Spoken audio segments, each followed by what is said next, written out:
서명대 전일전대학원의 심석입니다. 제가 기자 생활을 저도 한 30년 정도 했고요. 학교 온 지가 지금 만 5년 지나서 이제 6년째가 되고 있는데 제가 현직에 있을 때부터 지금까지 계속 고민하고 있는 저희 가장 주된 주제는 언론 애정파선 문제입니다. 대한민국 언론사가 되게 많잖아요. 지금 등록된 언론사가 몇만 개라고 이야기를 하고 사업자로만 봐도 만 개 넘어간다고 이야기를 합니다. 문체부에 등록된 언론사 개수가 대충 한 인터넷 언론 등등 합치면 한 2만 6천 개 됩니다. 그러니까 대한민국은 지금 현재 언론이 뭔가 모자라서가 아니고 많아서 어쩌면 더 우리가 정보의 홍수긴 한데 그 중에 믿을 만한 정보는 없는 거짓 정보 또는 잘못된 정보의 홍수 속에 우리가 살고 있는 거죠. 그러다 보니까 저는 진짜 우리가 어떤 믿을 만한 매체 하나를 갖는다는 것, 그것은 정말 중요한 것 같다 하는 생각을 하고요. 그래서 사실은 공급자가 아니고 소비자를 교육하는 게 훨씬 더 중요한 이슈가 된 것 같다는 생각을 요새 많이 합니다만 어쨌든 공급자의 역할이 더 중요하죠. 왜냐하면 결국 소비자들이 터뜨리고 뭐 재가공하고 하는 것도 결국은 공급자에서 출발하는 거니까. 그래서 저는 좀 전에 앞에 발제하신 두 선생님들께서는 이제 언론 전반적인 어떤 이슈보다도 뉴스타파를 직접적으로 연구를 하셔서 발제를 하셨는데 저는 저한테 주어진 이제 주문이 있긴 했습니다만 저는 어쨌든 뉴스타파만이 아닌 어떻게 보면 한국 언론 전체가 직면한 한국 언론인 전체한테 하고 싶은 얘기, 특히 SNS라든지 뭐 대외적인 어떤 의사표현, 정파성의 문제 이런 것들을 좀 얘기해보고자 합니다. 실제로 아마 지금 자료집을 보시면 아시겠지만 제가 슬라이드가 오늘 다른 두 발제물을 다 합친 거 분량 정도가 됩니다. 이게 약간 실험적인 연구기도 하고 학술적인 연구라기보다는 조금은 논의를 위한 자료를 여러분들한테 제시하고 싶은 그런 목적에서 자료를 좀 많이 넣었습니다. 발표하는 시간은 제가 조절을 하겠습니다만 그래서 제가 미처 오늘 여기서 다 언급하지 못하는 내용들은 이따가 천천히 또 한번 참고해서 보시면 도움이 되지 않을까 싶고요. 저는 기본적으로 한국 언론을 망치는 가장 큰 한국 언론 생태계 전체를 망치는 가장 큰 문제가 정파성이라고 생각합니다. 이 정파성은 물론 되게 강제되어 있는 측면이 있죠. 언론 제도 자체가 매우 정파적이기도 하고 언론 소비자가 매우 정파성을 띠고 있기 때문에 자기가 원하는 자기 목소리하고 맞는 자기 입맛에 맞는 언론이 아니면 소비하지 않는 그런 문화가 있거든요.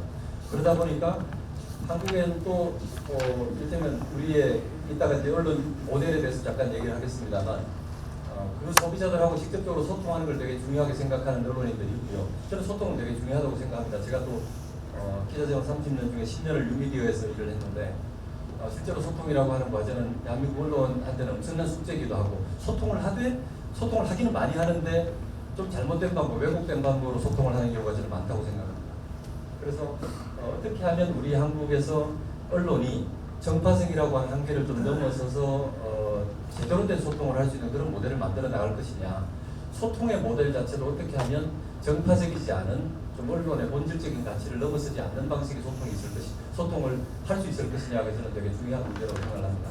그래서 제가 일단은 뭐 제 나름대로 그냥 제 개인적인 생각만 이야기해서는 안 되는 거니까 약간은 좀 근거를 가지고 얘기를 몇 가지 해보려고 하고요. 무엇보다도 특히 두 번째 항목에 해당하는 정치활동과 경제활동 관련해 해서는 실제로 한국 사회에서는 별로 이견이 없습니다.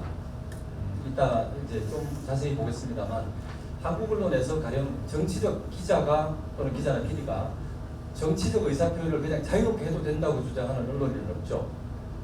경제활동도 마찬가지입니다. 취재와 관련해서 내가 경제부에서 뭐 주식을 다루면서 내가 주식 투자도 열심히 하고 내가 예를 들면 삼성을 취재하면서 듣는 정보를 가지고 삼성 주식을 열심히 사면 안 된다라고 하는 부분에 대해서 아무런 이견이 없죠. 내가 일테면 정치권을 출입하면서 그쪽에서 연을 맺어서 정치권으로 진출하는 언론이 잘못됐다라고 하는 부분에 대해서 우리는 아무런 이견을 사회적으로 갖고 있지 않습니다, 실제로.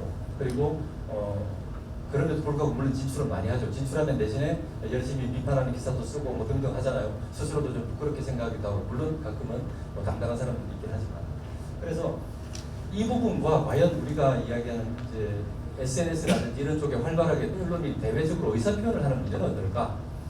대외적인 의사표현 또는 좀 더 구체적으로 말하면 SNS에 자기의 의사표현을 아주 자유롭게 하는 분이라든지 또는 다른 매체에 출연해서 또 어떤 의사표현을 한다든지 하는 부분들에 대해서는 우리가 어떻게 봐야 할 것이냐. 한국 언론의 실상만 이야기한다면 지금 그 부분에 대해서는 규범이 거의 없는 아노미 상태라고 생각을 합니다. 어떤 사람들은 이게 이제 자신과 입맛이 맞는 시청자를 골라내는 방법이기도 하고 그 자신을 지지하는 사람들로부터 열정적인 지지를 끌어내는 방법이기도 한데 우리가 잘 알다시피 이른바 지상파 공영방송에 있는 시사 프로그램 진행자가 SNS에 열심히 아주 정치적인 내용을 그냥 거리낌 없이 쓰기도 하고 이럴 때는 가끔씩은 거의 거친 비속어를 써서도 글을 올리기도 합니다. 그럼에도 불구하고 그것을 그 조직에서 이를테면 공영방송 조직에서 이를테면 자제시키든지 또는 통제하든지 규제하냐 그렇지 않습니다. 왜냐하면 언론 자유라고 생각하기 때문에. 만약에 그 부분을 언론 자유라고 생각한다면 정치적인 의사표현의 자유 이를테면 법으로 아무런 제한이 없는 뭐 6개월, 3개월 이전에 이를테면 90일 이전에 사퇴하고 정상적으로 선거법에 위반되지 않는 방법으로 정치권에 가는 사람들을 우리는 비난할 이유가 없습니다. 비난해서는 안 됩니다. 왜냐하면 그건 진짜 헌법이 부여한 정치적 자유이기 때문에 그런 부분에 대해서는 우리는 매우 강하게 비판을 하면서 의사표현에 대해서는 되게 보장해 줘야 된다는 주장을 합니다. 조금 제가 구체적으로 들어가 보겠습니다. 지금 제가 이제 약간 이게 어쨌든 학술적인 세미나이기도 하니까 우리 학교의 연구회랑 같이 하는 세미나니까 약간의 이제 사전 선행 연구를 좀 찾아봤습니다. 근데 아쉽게도 선행 연구가 거의 없습니다. 정파성 자체에 대해서 연구한 사람들도 있고요. SNS에 대해서도 연구한 분들이 있긴 합니다. 근데 주로 어떤 부분에서 연구를 하냐면 SNS를 우리는 어떻게 이용을 할까? 이를테면 정치적으로 SNS에 나와 있는 것들을 어떻게 인용할까? 정치 보도나 이런 데서 SNS에 나와 있는 것을 그대로 이른바 받아쓰기 보도라고 우리들이 비판하는 그렇게 갖다 쓰는 문제는 어떻게 바라봐야 할까 등등의 주로 취재원 소스의 문제로 많이 취급을 하고요. 이른바 우리 한국 언론이 정파성과 언론의 신뢰도 등등과 관련해서 어떤 규범을 이 SNS라든지 출연이라든지 등등에서 언론인의 대외 의사표현에서 이걸 반영해야 할 것인가에 대한 규범적 논의는 별로 없습니다. 대신에 이따가 보시겠습니다만 규범들이 이미 존재합니다. 물론 몇몇 언론사에서는 아직도 이런 것들에 대해서 그냥 좀 자율에 맡겨놓은 것도 있긴 합니다만 현실적으로 많은 규범이 존재한다 지금도. 그럼에도 불구하고 이 부분에 대해서는 확고한 어떤 내적 규범 인식은 존재하지 않는 것 같다 이런 생각이 들고요. 바라건대 이번에 만약에 제가 제시하는 이런 논의나 또는 이런 것들을 좀 참고하셔서 앞으로 논의하는데 또 조금 더 진전이 있었으면 좋겠다는 생각을 갖고 있습니다. 정파성이 왜 문제냐 이 부분에 대해서는 앞에 아주 짧게 언급을 하지 않을 수가 없는데 뉴스타파에서 저는 사실은 이번에 이걸 다시 한번 읽으면서 이건 되게 뉴스타파한테는 중요한 부분이구나. 앞에 연구하신 분들께서 앞에 발제하신 분들께서도 뉴스타파가 대외적으로 천명하는 바 또는 추구하는 바 탁월성 등등과 함께 현실에서 뉴스타파의 어떤 사이의 인식의 간극 이런 것들이 있지 않느냐 뭐 이런 말씀을 약간 하셨는데 읽어보면 이런 말이 나옵니다. 한국 언론의 병폐인 정파성과 상업주의를 배격하고 오로지 진실의 편에서 탐사전을 점을 수행합니다. 여기 위에도 비영리 비당파 탐사 매체라고 위에 펼침박에도 들어있잖아요. 자, 뉴스타파도 스스로의 정체성에서 한국 언론의 고질적 병폐다 정파성은 이라고 지적을 하고 있죠. 물론 상업주의도 있고요. 자, 그럼 물론 상업주의나 정파성이라고 하는 것은 그냥 수식어에 불과하고 우리가 생각하는 바의 진실의 편에서 선다만 있는 것인가 아니면 절차적이고 방법론적인 어떤 견지에서의 정파성이라고 하는 것이 인정되고 존중되고 내부적으로 어떤 가이드로 작용하고 있는가에 대한 질문을 던지는 겁니다. 그리고 뒤에 이런 내용이 나옵니다. 99% 시민을 위한 우리하고 정치적 의사표현이 정치적인 의사가 맞는 정치적 성향이 맞는 시청자가 아니고 시청자 독자가 아니고 99% 권력을 가진 그 1%의 권력자를 제외한 나머지 사람들을 모두 우리의 독자로 생각하는 그런 비영리 비당파 독립 언론 기관이다라고 하는 것이 뉴스타파의 어떤 정체성이라고 한다면 여기에 맞춰서 우리는 생각해 볼 필요가 있겠다 싶고요. 이건 사실 이제 1970년대에 박정희 정부 때 있던 교과서에 있는 이따가 지금 사라진 그런 내용입니다. 이게 펜의 힘이라고 전쟁 중에도 심지어 사실 보도가 엄격한 사실 보도가 중요하다. 정부가 발표하는 내용 그냥 따라가는 것이 아니고 언론이 직접 취재한 사실 보도 이게 이제 사실 보도의 전통에 대한 얘기죠. 그리고 여러분들 잘 아시는 빌코바치하고 로덴스틸의 책에 나오는 이 규범들 이건 엄격한 사실과 또 독립성, 권력에 대한 어떤 독립적인 감시 이건 모두 독립성이죠. 정파적이지 않은 내용이죠. 권력 감시를 하되 사실 보도를 하되 정파적이거나 독립성을 침해서는 안 된다는 내용이죠. 그리고 언론 윤리 헌장 여러분 이제 다 우리가 알고 있는 내용이죠. 여기도 독립성과 비정파성에 대한 내용들이 나옵니다. 한국기자교육강령 뉴스타파도 기자협회 소속사이기 때문에 마찬가지로 이 교범 체계를 수용하고 있다고 저는 생각을 합니다. 과연 이러한 교범 체계 속에서 우리는 앞에 이야기한 이 뉴스타파의 정파성에 대한 배경 그리고 비단파 독립언론이라고 하는 이 정신, 정체성이 어떻게 구현되고 있는지에 대한 생각을 머릿속에 넣고 저는 기본적으로 이러한 교범을 다 수용하고 있다고 전제하고 오늘 논의를 걸어가겠습니다. 정파성 이야기를 하면 흔히 이제 진보적인 언론에 있는 분들하고 제가 이야기를 하면 많은 분들이 그 말을 합니다. 우리가 모두가 다 연합뉴스가 될 수는 없는 것 아니냐. 이를테면 아주 중립적이고 객관적으로 기계적인 어떤 그런 것들만 이렇게 딜리버리 한다면 그것이 언론의 어떤 가치나 이런 것들을 아예 몰각하는 것 아니냐라고 하는 부분에 그래서 제가 이야기하는 것은 특정한 규범 체계라고 하는 일단 언론의 어떤 방법론을 전제한 상태에서 우리의 어떤 가치, 그다음에 환경 전문 매체가 환경 보호라고 하는 관점에서 접근해서 하되 언론의 일반적인 독립성이라든지 이 임파셜리티라고 하는 그 기본적인 어떤 가치 체계 방법론을 가지고 접근해 가는 것이 언론이어야 한다는 것이죠. 정파성은 그걸 넘어서는 거죠. 굳이 설명을 하자면 특정 정파나 이념에 대한 강한 지지 때문에 원래 수행해야 할 독립적인 앞에 로젠스틸 책에도 나오고 언론윤리 현장에도 나오고 기자교육 강령에도 나오는 그러한 내용들을 넘어서는 어떤 나의 어떤 취향과 가치와 성향이 먼저 앞서버리는 다른 판단을 넘어서 버리는 것이 안 된다라고 하는 것이고요. 실제로 이 학자들이 이런 모델을 가지고 얘기를 많이 합니다. 저기 있는 리버럴 모델, 이 민주적 조합주의 모델, 공격적 다운지 모델. 자, 저기는 이제 그냥 순수한 주로 상업 매체 위주로 하는 거죠. 첫 번째 리버럴 모델은 미국이나 캐나다, 영국은 사실은 여기하고 좀 관련이 있습니다만, 저건 순수하게 사실보도 전문성 있는 전문직주의에 기반한 그냥 언론의 그런 독립적인 모델. 상업적으로만 알아서 돌아가는 그 모델이고, 이 모델은 공익성을 되게 강조하는 주로 공영방송, 공영매체 같은 것들이 존재하는 모델이거든요. 이 모델은 이렇습니다. 제가 읽어보겠습니다. 언론이 정당 정치에 깊이 통합되어 있으며, 언론이 정당 정치에 깊이 통합되어 있고요. 상업적 미디어 발달이 상대적으로 미약하다. 언론이 순수한 상업적 이유만으로 돌아가는 것이 아닌 정치적인 다른 어떤 맥락과 이념적인 맥락으로 언론이 서포트되는 그런 시스템을 갖고 있다. 국가가 언론에 강하게 개입한다. 국가의 규제 체제가 언론을 규제하고 움직여 언론의 체제를 만들었는데 매우 강하게 개입한다. 언론은 정치적 이념이나 정당과 긴밀히 연계되어 있으며 보도 내용이 종종 정파적 성격을 띈다. 이게 이탈리아, 스페인, 그리스 등이고 여기 발제자 여기 좀 번역하신 분도 계십니다만 여기에 내용이 들었습니다. 물론 이 책에서는 이 세 개 사이에 세 모델 사이에 어떤 우열이 있거나 뭐 이런 것은 아니라고 이야기를 합니다. 아까 우리 뉴스타파에도 나오고 뉴스타파의 그 스테이트먼트에도 나오고 또 언론윤리 현장에도 나오고 기자협회 윤리 강령에도 나오는 그런 내용들을 다 합치면 우리의 모델은 대충 이 가운데 정도가 아닌가 싶습니다. 이 지향하는 바에서는 사회적인 어떤 언론의 공익성, 공적 책무를 되게 강조하는데 언론의 독립성도 마찬가지로 매우 강조하는 그런 모델이죠. 그런데 실질적으로 우리가 과연 저 모델로 일을 하고 있을까? 제가 좀 전에 읽어드린 이 내용과 한국의 언론의 실질하고 매우 유사한 부분이 많다는 걸 아마 여러분들 아실 겁니다. 왜 이런 간극이 발생할까? 우리는 겉으로는 독립성과 공정성과 임파셜리티를 이야기하면서 실질적으로는 왜 이런 현상을 초래하고 있을까? 우리의 실체는 왜 여기와 괴리를 보이고 있을까에 대한 생각을 우리는 좀 해볼 필요가 있다는 거죠. 흔히 사람들이 이제 이 정파성 이야기할 때 정치 병행성하고 정치적 후견주의를 두 개 나누기도 하고 정치 병행성은 정치적 조응성이다 이렇게 번역을 하기도 합니다만 두 가지는 저는 결국은 다 비슷하다고 생각합니다. 바로 여기 있는 이 내용이죠.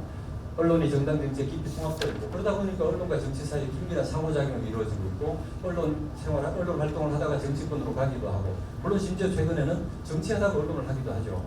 최근에는 이른바 내란 사태에 들어서는 극우 유튜버 중에 한 분은 최근에 월 1억씩 번다는 이야기를 제가 최근에 들었는데 이게 돈이 되는 비즈니스가 된단 말이죠. 그러니까 이런 식의 일이 벌어지고 있는 것이 정치 병행성적인 측면, 정치적 후견주의가 저는 동시에 다 한국에서 발현되고 있다고 생각합니다. 이것은 이른바 진보 진영과 보수 진영이 거의 다 비슷하다고 생각합니다. 그래서 이런 정파성이 많이 확산되다 보면 결국은 사회적으로 공통의 사실인식이 붕괴된다. 왜? 아무도 기본적인 어떤 사실관계, 공유하는 사실관계를 믿는 것이 아니고 결국은 내가 좋아하는 것만 믿게 되기 때문에 결국. 그래서 내가 하는 사실관계가 다르고 그들이 알고 있는 사실관계가 다르다는 거죠. 이걸 전에 어떤 분이 이를테면 진보적 사실이 따로 있고 보수적 사실이 따로 있다는 말이냐. 근데 지금 따로 존재하죠. 어떤 사람들에게는 지금 선거 부정이 존재하고 있고 어떤 사람들에게는 개혁이 또 뭐 필요하다고 사는 사람이 있고 그런데 우리가 지금 공통의 사실관계를 놓고 눈앞에 놓고 이야기를 해야만 현실의 사태에서 실질적으로 한 발 더 나아갈 수 있는데 실제로는 우리 언론이 그런 기능을 못한다. 왜? 우리 모든 스피커들이 실제로는 정파가 되기 때문에 정파가 되어 있는 스피커가 하나둘 나의 정파적인 견해와 일치하는 쪽의 표를 또는 지지를 얻어낸다고 해서 이 여론 지역이 바뀌지 않는다. 왜? 어차피 그들은 각자 믿고 싶은 걸 믿기 때문에 이런 일들이 지금 계속 반복되는 것에 우리의 규범 체계가 좀 작동할 필요가 있고 이게 현실적으로 나와 있는 거고 한국은 나와 같은 관점의 뉴스를 믿는다는 비율이 전 세계적으로 거의 제일 수위에 올라 있다. 이게 아마 더 점점 심해질 겁니다. 한국에서. 지금 최근에 여론적인 말도 안 되는 후보가 지금 엄청난 지지율을 얻는 그 비슷한 이렇게 이런 현상의 결과물을 볼 수 있겠죠. 이제 앞으로 다시 돌아가서 말씀을 드리면 이게 이제 논의의 다시 출발점이긴 합니다만 언론인의 대외 활동, 이를테면 정치 활동, 경제 활동, SNS나 이런 여러 가지 의사 표현 활동 중에 이런 정치 활동과 경제 활동에 대해서는 명확한 규범 체계를 가지고 있고 대부분의 사람들은 다 인식을 합니다. 지금 법적으로도 규제되어 있고요. 윤리 규범상으로도 다 규제를 합니다. 정치 활동, 경제 활동 다 규범적으로 되어 있죠. 물론 가끔 이 정치적 규제에 대해서도 이견을 제시하는 분들이 있긴 합니다. 예를 들어서 지난번에 연합뉴스 기자 한 분이 간부 한 분이 어느 특정 후보에 지난번 냈었는데 특정 후보 지지선언에 참여한 적이 있죠. 그 직후에 징계를 받았는데 그 감독 기구에 있는 분이 어떻게 정치활동에 그런 지지선언을 했다고 그건 정치적 자유에 불과한데 그걸 징계하는 것이 당연하지 않다. 당연한 것은 아니다. 라고 이야기를 했는데 지지를 저는 받지 못했다고 생각합니다. 만약에 그 의견이 지지를 받았다면 논란이 됐겠죠. 그러나 어느 누구도 그 주장을 확대하거나 전파하거나 그러지 못했죠. 왜? 현직 기자가 그런 정치 활동을 하는 것은 바람직하지 않다. 특히 더구나 공영언론에서 라고 하는 부분에 대해서는 적어도 컨센서스는 이루어져 있다. 만장일치는 아니하더라도 언론인의 경제 활동도 마찬가지죠. 자, 그러면 이런 부분에서는 왜 우리는 인권 내지는 경제 활동 인권이잖아요. 기본권에 해당하는 정치적 자유, 경제적 자유권을 침해하는 것은 당연하게 생각하면서 왜 언론 자유에 대해서는 그때 SNS를 통해서 이렇게 이야기하는 그런 부분들에 대해서는 되게 모호한 태도를 유지하고 있을까에 대해서 우리가 좀 고민해 볼 필요가 있다는 겁니다. 지금 여기 제가 쭉 열거해 놓은 이런 내용들이 제가 조사를 한 각 언론사의 주요 언론사 몇몇 언론사만 했습니다만 그 규범들입니다. 그리고 이건 뭐 신문, 방송, 인터넷 매체 이런 차이가 있고요. 진보 보수가 관계가 있고요. 모두가 다 적어도 이 부분에 대해서는 합의점을 가지고 있다고 생각합니다. 자, 그렇다고 하면 뒤에 이 외부적 의사표현 중에서 SNS나 타매체 출연 부분은 어떨까? 우리는 되게 리버럴하게 아마 여기 계시는 분들 중에도 여기 전직 기자분도 계시고 전직 기자 언론인도 계시고 한데 여러분들께서는 지금 어떨까? 여러분들도 아마 똑같이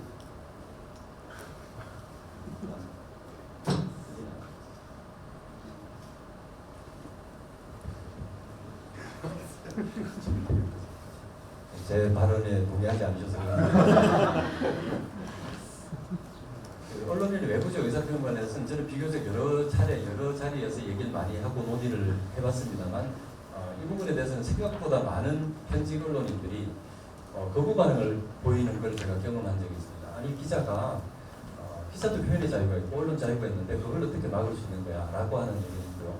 뒤에 제가 안에 발전문에 약간 소개해놓은 크리스텐슨의 글에도 보면 뉴욕타임즈 같이 아주 엄격하게 언론인의 대외 의사표현을 통제하는 것은 약간 시대착오적일 수 있다. 왜? 이유를 생각해보면 그 사람의 의견을 좀 읽을 수 있습니다. 의견의 본질적인 취지를. 이미 소비자들이 기자들이 당파적이라고 생각한다. 니들이 아무리 비당파적이라고 생각하고 앞에서 정치적인 의사를 표현하지 않는다 하더라도 많은 소비자들은 이미 니들이 정파적이라고 생각하기 때문에 임파시를 하지 않다고 생각하기 때문에 굳이 그런 수고를 하지 마라 뭐 이런 식의 얘기이기도 합니다. 그래서 그보다는 오히려 더 적극적으로 나서서 그 내용을 저널리즘적인 원칙에 서서 설명을 해주고 일종의 이해를 구하는 것이 더 합리적이다라고 하는 것이 크리스텐슨의 주장입니다. 일테면은 뉴욕타임스식의 완벽한 아주 엄격한 규제를 반대한다고 해서 반대하는 비판하는 글이 있다고 해서 그러면 자율적으로 마음대로 떠들자라고 이야기하는 것이냐, 그게 아니라는 거죠. 그래서 이 규제들을 읽어보면 지금도 이런 규범들이 있어요. 와이텐도 있고요, 채널레이도 있고요. 여기 보면 심지어 좋아요를 누르는 행위도 해당 콘텐츠를 추천하는 것으로 오해될 수 있다. 이건 뉴욕타임즈에 있는 내용이랑 거의 비슷합니다. 실제로 뉴욕타임즈에 있는 규범이랑 거의 비슷한 것을 와이텐도 가지고 있고요. 그리고 연합뉴스에도 있습니다. 자신의 소셜미디어에 정치적 소속이나 관점 입장을 게시하는 것을 물론 지향한다고 하지만 사회적으로 논란이 있는 사안에 대해서 의견을 밝히면 회사 의견인 것으로 오해될 수 있다. 되게 지당한 이야기죠, 사실은. 근데 우리는 종종 잊어버리는 내용이기도 합니다. 그리고 동의하지 않을 수 있겠지만 조선일보 같은 경우도 매우 자세한 규정을 가지고 있고요. 특히 타매체에 출연했을 때 어떤 톤 매너를 유지해야 하는지에 대한 규범이 들어있습니다. 이것도 뉴욕타임즈에 있는 내용이랑 거의 비슷합니다.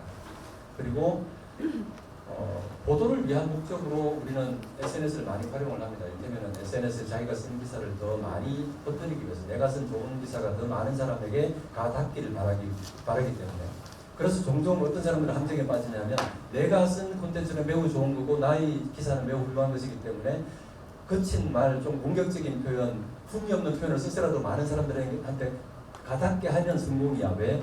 SNS 공간은 매우 공격적이고 그런 형태의 접근을 하더라도 용인되는 곳이기 때문에. 저는 대신에 그건 매우 위험한 생각이라고 봅니다. 그런 접근을 하기 시작하면 누구나 더 공격적이고 자극적인 멘트로 콘텐츠를 마케팅하기 시작해도 그걸 억제할 수 없습니다. 그렇게 마케팅하는 사람들과 일단 여기 계신 분들이나 혹시 유튜브로 보시는 분들이 진지한 콘텐츠 프로바이더라고 한다면 그런 사람들과 그렇지 않은 사람들을 구분할 수 있는 기준이 없어지는 겁니다. 그래서 여기는 소셜미디어 활동으로 정파적인 인상을 주지 않도록 한다. YTN에서 이야기하는 거나 여기 그 부분이랑 똑같습니다. 사실 이런 내용들이 KBS도 당연히 들어있고요. 그래서 한번 참고로 보시면 방송기자연합회가 갖고 있는 이 행동준칙에 아주 자세하게 그 내용이 들었습니다. 실제로 이 부분은 제가 전정특별위원회라고 하는 걸 방송기자연합회에서 제가 위원장을 맡아서 만들었던 내용이긴 한데, 어쨌든 이 내용들 정도의 수준의 합의점을 우리가 좀 가져왔으면 좋겠다는 생각을 가지고 있고요. 뉴욕타임즈 매우 엄격하게 규정을 합니다. 사실 이 뉴욕타임즈나 워싱턴 포스트 같은 경우에는 이 SNS 규정을 위반할 경우에는 거의 바로 해고를 하는 징계를 합니다. 실제로 정치적 의사표현을 할 거면 정치권으로 가라고 하는 게 이들의 기준이죠. 물론 우리의 경우에 이들처럼 가령 뉴욕타임즈 같은 경우에는 저널리스트도 정치적 의사표현, 정치적 권리가 있다. 그렇죠? 당연히 있죠. 그러면 투표는 해도 된다는 거죠. 투표 외에 다른 건 하지 마라. 이런 정도의 엄격성을 저는 모두에게 다 요구하기는 어렵다고 생각합니다. 지금과 같은 인터랙션이 필요한 시대에. 그러나 적절한 수준에서의 어떤 기준은 있어야 될 것 같고요. 특히 가디언이라든지 BBC라든지 이런 매체들이 훌륭하다고 이야기하면서 우리는 그들이 어떻게 하는지를 좀 더 들여다보고 왜 그들이 어떤 규범을 가지고 있는지, 왜 그 규범을 엄격하게 지키고 있는지도 이렇게 보면 좋을 것 같습니다. 그래서 저는 이제 몇 가지 기준점, 우리 뒤에 보면 이제 제가 한국 언론의 어떤 특징들 그리고 해외 언론의 특징에 대해서는 정리를 해놨고요. 한번 봐주시면 좋을 것 같고요. 이게 이제 딜레마가 있는 거잖아요. 근데 이 딜레마, 표현의 자유라고 하는 것과 언론인으로서의 표현의 자유와 언론인이라고 하는 어떤 공적 위치로부터 오는 전문적 견제에서 오는 이 부분, 직업적이고 전문인으로서의 어떤 책임성, 이 부분을 우리가 놓치게 되면, 그러면 그냥 기자 한 명 한 명이 아까 제가 26,000개 매체가 있다고 했었습니다. 그 모든 매체들이 그냥 각자 자기가 소구하는 집단을 향해서 그냥 아무도 제대로 수신할 수 없는 전파를 발산하는 것까지는 마찬가지라고 생각합니다. 그래서 적어도 뉴스타파 정도의 탁월성을 추구하는 매체라고 하면 이런 부분에 대해서는 더욱 엄격하게 기준을 세우는 것이 필요하다고 생각하고요. 시간이 다 된 것 같아서 마지막으로 제가 이 현실적인 해법에 대해서 짧게 말씀을 좀 드리고 싶은데, 저는 절대로 이 정치적 자유도 마찬가지지만, 정치적 자유, 경제적 자유도 그렇지만 이 SNS의 표현의 자유도 무한정 그냥 본질적인 것까지 막연하게 통으로 블랭킷 규제를 하는 것은 불가능하다고 생각합니다. 해서도 안 되고 불가능하죠. 왜? 사람들은 다 자기 말을 할 권리가 기본적으로 있으니까. 다만 전문인으로서의 어떤 영역을 가지고 있을 때는 자기가 몸담고 있는 그 세계에 대한 책임성이 필요한데, 우리는 그 책임성을 종종 자신이 믿고 있는 어떤 가치, 자기가 한 일의 어떤 탁월성에 대한 과신 때문에 남이 믿고 신뢰해 주는 것이 아니라 내가 먼저 그렇게 전제해버리고 나면 통제할 방법이 없는 거죠. 언론이 다루는 모든 사실은 사실 잠정적인 사실이죠. 그런데 내가 전에 한때 저는 오늘 팩트체크를 전문으로 하는 매체에 계신 분이 자신의 팩트체크는 불가역적일 때만 보도한다 라고 단호하게 방송에서 선언하는 걸 본 적이 있는데 그러고 며칠 있다 오보했거든요. 저는 언론에 어떤 아무리 우리가 100번, 1000번 확인을 하더라도 언론은 오보할 가능성에 대한 우려를 안고 보도를 하는 것이고 그것이 이제 언론의 속성이기도 하고 우리가 삼심을 거쳐서 판결을 내리고도 종종 재심을 해야 되는 일이 나오지 않습니까? 그것에 대한 그런 부분에 대한 어떤 경험을 가지고 이 문제를 바라보는 것이 좋겠다. 언론인이 먼저 언론 소비자가 아니고 언론인이 먼저 과신을 해서 SNS를 통해서 왜곡된 메시지를 던지게 되면 그러면 우리가 언론 전체를 물론 한국의 공론장을 매우 혼란스럽게 만들 수 있다는 점을 우리가 감안했으면 좋겠고 그 점에서 SNS 활동에 대한 어떤 규범을 만들었으면 좋겠다 이런 생각을 하고 있습니다. 감사합니다.